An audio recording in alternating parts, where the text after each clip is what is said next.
Yes guys, welcome back to another video. I've just got back off my holiday and today we are going out and we're doing a lot of like in-person marketing kind of stuff. So we're going to be trying to drive some leads for our service accommodation business. And today is something I'm going to be talking about which has been really key for us. It's getting to that time of the year now. The high season's kind of gone. We've just finished in August. We're into the start of September now. So we need to be really pushing different ways and different methods to actually get bookings into our properties. So we're going to be approaching a few different businesses around different areas where we actually work. So in Harrogate today, we're going to be doing approaching some different businesses and then just speaking to them, telling them about what we do, seeing if they've got any need for the stuff that we are offering. And at the end of the day, just make some good connections, get like the name of the company and the name of the brand out there a little bit more. Nothing might come of anything that we do today, but it's the idea that we're getting our name out there a little bit more. Then someone might tell someone else and someone might tell someone else, but this is one form of marketing. This is like direct sales. We're going into these people, we're having conversations and we're doing stuff. So we'll teach you about how we're going to combat these high periods and the low periods through service accommodation to making sure we're getting our properties as full and as busy and as profitable as possible.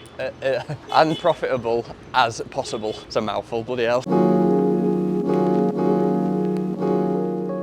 So obviously when it comes to service accommodation, the most important thing is getting your properties full, especially when you're first getting started. Getting your properties marketed correctly on the right platforms, Airbnb and Booking.com, them kind of places is really important. But then as you grow and you get more properties and you think about how you're building your business, how you need to contact people from a direct capacity, you've got to be starting being a little bit more creative and thinking outside the box about how you actually approach them, how you get in connections with more of these businesses. And a lot of the time it's very important to go to where these businesses are going to be, and you need to meet the key people within these businesses that is going to be the person that you want to speak to, in a sense. So if you think about it in terms of a building company, you're probably not necessarily wanting to speak to so much the CEO, it might be the HR manager or a receptionist, the person that's going to be booking the accommodation. So yes, you can speak to people within the businesses, yes, you can meet CEOs at different networking events or different things like that, but you maybe need to be really thinking about who is going to be the decision maker, who is going to be the person that's going to be booking that accommodation, who is going to be the person that you really need to get to know.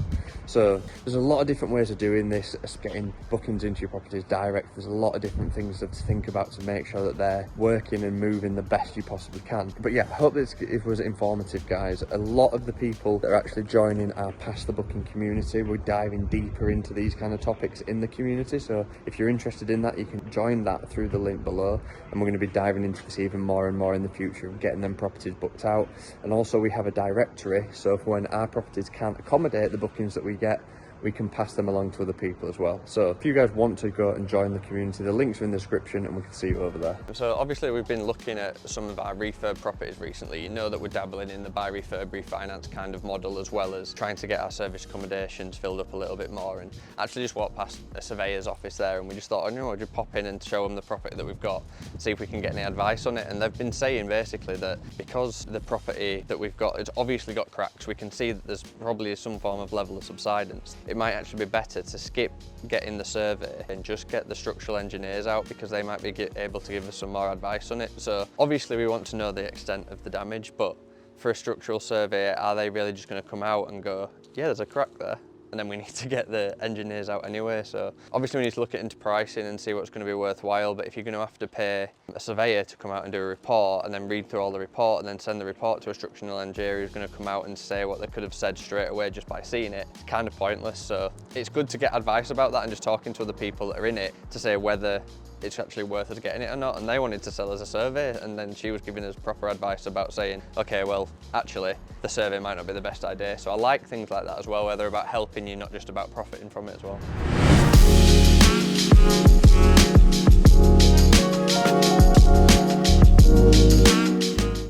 So guys, a little bit of an introduction to what we're doing today. We are in Liverpool. Obviously it's our patch, but you like Yorkshire and the Northwest, so we've got properties like over towards like Scarborough and Bridlington and these kind of areas, and stuff in North Yorkshire like York, Harrogate, and then Leeds, Manchester, Liverpool. So we're over in Liverpool today. We've just had a 10-month booking checkout of one of our properties. Them guys have been in there doing work. There were like 5 of them that were staying in there, so really good long-term booking there. But obviously with them being in there for 10 months, we had to go into the property, we're checking over it and things like that. And it's the first time you've actually seen my business partner. Yeah. So Dan is my business partner. We started everything together in terms of working in property and that kind of thing. What we're doing here is one of our other properties that we're going to go into now. James, who is behind the camera to do some new pictures and some new videos of the property and just update our listings a little bit more, whilst Dan and my brother, they are just kind of sprucing it up, touching up the paintwork and sorting out a few little things there. And then this morning as well, which we'll get Lewis the edit, you can cut to it now, we went to a viewing of a new property that we're going to be taking on under management potentially. So that property was really good. The guys actually secured their mortgage rate at a really nice like 2% rate, and we're up at high 4s, 5% now. So their mortgage payments, their monthly money that they actually owe in terms of their interest rates on the mortgage is really, really low. So it makes the break-even point in the deal really good. So they're going to be able to make a lot of money from that kind of thing. And that's where, when we manage people's properties where they actually own the property and it's not like a rent-to-rent, it works really, really well. We're going to go in here now, and yeah, we can show you around and you can see what we get up to. You haven't seen this one before, have you either? This was already run as an Airbnb, so when we rented this one, we took it on with pretty much everything that's already here. Another trip to any of our properties normally ends up in a trip to good old B&M. So one of the key things that we're actually looking to get is teaspoons of all things, because James's theory is that all the kind of contractors and people that stay in our properties have yogurts for the lunches. And every time they have a yogurt, they'll take a teaspoon with them and they'll never bring that teaspoon back. We need to buy an endless supply of teaspoons. 16 teaspoons, there we go. Just what we need. That Starbucks just over the road there, that's where I sat on my first rent-to-rent. I was sat in that Starbucks when we sent over the contracts and we got digitally signed, and then I went and picked up the keys, so it's kind of nostalgic seeing that, because I haven't actually been in Liverpool for a while. So myself and Alex have just got to the Belfry Hotel. We've got no James today, so we're going handheld. But we're meeting Steve up with Steve Hamilton. So off down to Birmingham again. We seem to be making this a very, very weekly occurrence at the minute. But through all the stuff that we do when we're trying to find like blocks of apartments and finding stuff for serviced accommodation and rent to rent and that kind of thing, we tend to obviously get in contact with a lot of developers, and these developers tend to have plots of land and different things like that. So with everything that's going on and the bungalows that you saw Steve developing last week, we're actually thinking about kind of packaging up these land deals that we're finding, these different elements of stuff. We've come down, we're going to have a chat with Steve today, see what kind of stuff we can potentially put together. Land development is well out of my remit at the minute, so obviously looking to get as much knowledge on these different things as possible. So lovely, lovely place that we've come to today at the Belfry. We're going to do a little bit of work now. I've actually got a meeting with our new marketing team. We're going to be starting running Facebook ads and things like that very soon, so that side of it is going to be class. And then yeah, we've got this meeting with Steve a little bit later on, so we'll keep you guys updated on what's going on. But yeah, it's going to be a good day. Fanciest sauce packets I've ever seen before.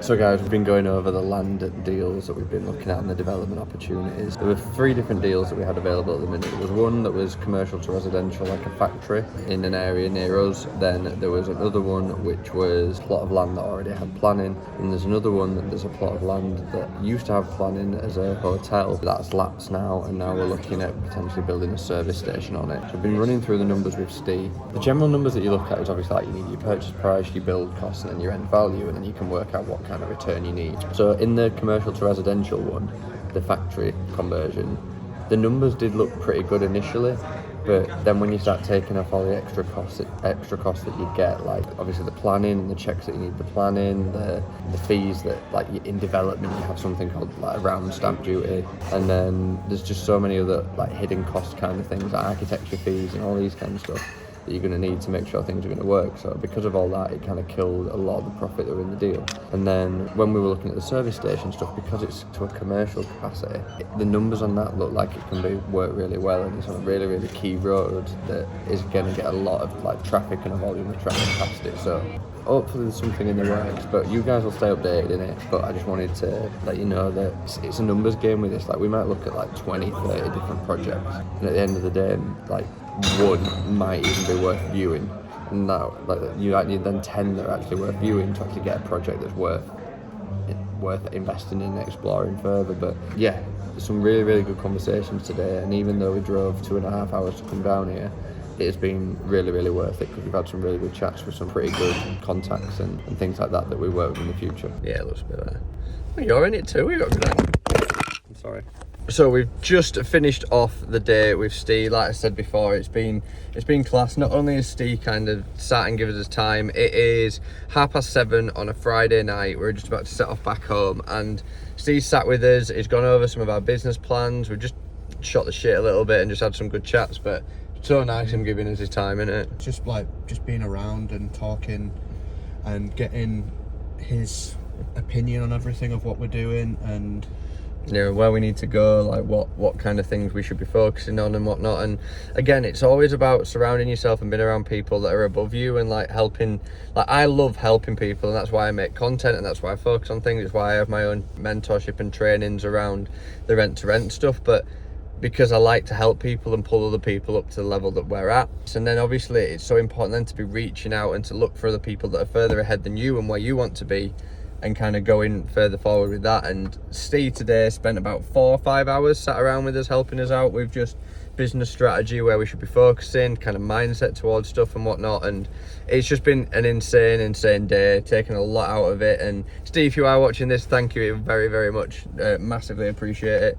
And yeah, we're looking forward to kind of just taking the next steps within our business, within our progression, and just moving further and further into the future, because it's going to be really good. So hopefully you guys have enjoyed today's video. Please follow along the journey, subscribe to the channel if you want to see any particular types of videos. I think I'm going to start out doing some kind of just sit down, a little bit more educational video stuff to just kind of throw things into the mix. We might try and get 2 uploads a week, like one a little bit more sit down and then one kind of the vlog style stuff. So if you guys are up for that, you're keen for that, then let me know. And yeah, if you've got any questions, get them in the comments below. Subscribe, and we'll see you guys in the next one.